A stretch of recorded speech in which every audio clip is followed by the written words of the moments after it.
अब तक टोटल 11,706 लोग क्योर हो चुके हैं और अगर हम पिछले 24 घंटे में देखें तो 1,074 पीपल हैव बीन क्योर्ड.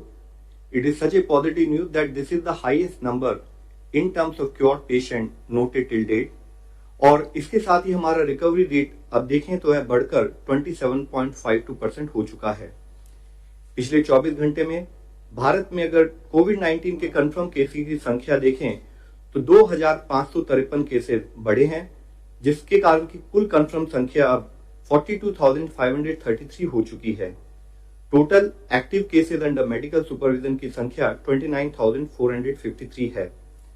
अगर हम सभी अपने क्लोज केसेस को डेटा के बेसिस पर एनालिसिस करें और एक आउटकम रेशियो कैलकुलेट करें, आउटकम रेशियो मींस कि जो हमारे केसेस क्लोज हो चुके हैं उनका आउटकम, यानी कि क्या वो रिकवर हुए हैं या डेथ रिपोर्ट हुई है, उसके टर्म्स में मेजर करते हैं. यह हॉस्पिटल में क्लिनिकल मैनेजमेंट के स्टेटस को इंडिकेट करती है.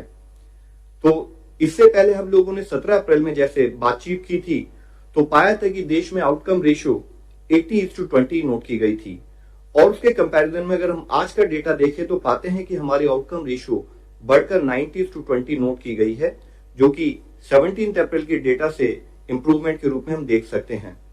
ये वैसे तो जैसे हम हमेशा बात करते हैं कि देश के लिए हर एक डेथ कंसर्न का विषय है, इसीलिए जरूरी है कि हम कोविड के ट्रीटमेंट की डीपर अंडरस्टैंडिंग डेवलप करें, फोकस करें कि हम अपने इस आउटकम को और बेहतर कैसे बना सकते हैं.